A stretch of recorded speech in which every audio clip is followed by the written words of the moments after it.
Hi, Fran here. And yesterday we talked about one of the keys to helping reduce inflammation was sugar.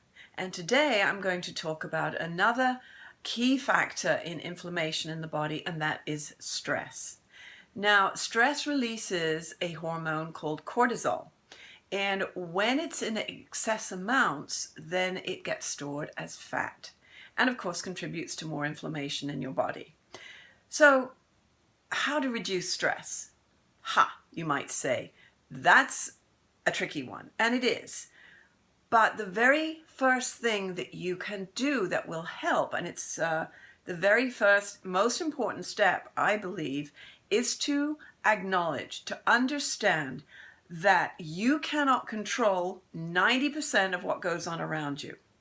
Once you come to terms with that and you accept that, that is the first really useful, helpful step to removing yourself from the stress ball.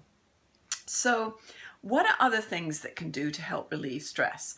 And it's going to be different for everybody because we are, after all, bio-individuals, right? So think about some of the things that might help you and start working on those one step at a time. But there are some key contributing stress relievers that have been pretty much proven to be useful and very helpful across the board. And the first one that I like to bring up is breathing. That seems like an obvious thing. We all automatically breathe. But when you consciously breathe, when you stop and pause in the moment that everything starts to descend down that rabbit hole, and consciously breathe into your core, that immediately helps to start relieving some of the stress and helps you think more clearly. Because let's face it, when we're really stressed out, we do not think clearly. So breathing, consciously breathing. Another very helpful piece is meditation. And that can be just 10 minutes of daily meditation. It doesn't take very much to get into that rhythm of going inside and finding that still, quiet place.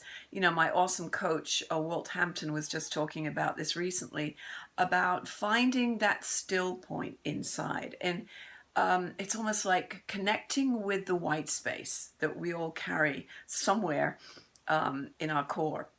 Another thing might be going outside for a few moments and walking in the fresh air, if that's at all possible. Maybe listening to some music that lifts you up. There's multiple ways, but the very first step is recognizing that we cannot control most of what goes on around us and going from that place. So we can talk about this a lot more, and the subject's pretty much endless, but I will end on that note, except for one more thing I was going to ask you to please do.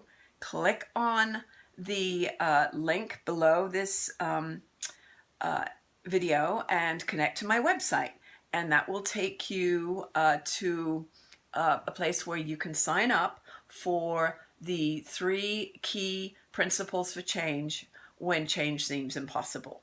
But also, I am offering for a limited time a copy of my MP3 of my guided meditation yoga nidra CD. So please contact me through email or telephone. Let me know that you've shared the link, shared this video, and we'll just take it from there. So thanks so much for listening, and I will be talking with you again tomorrow.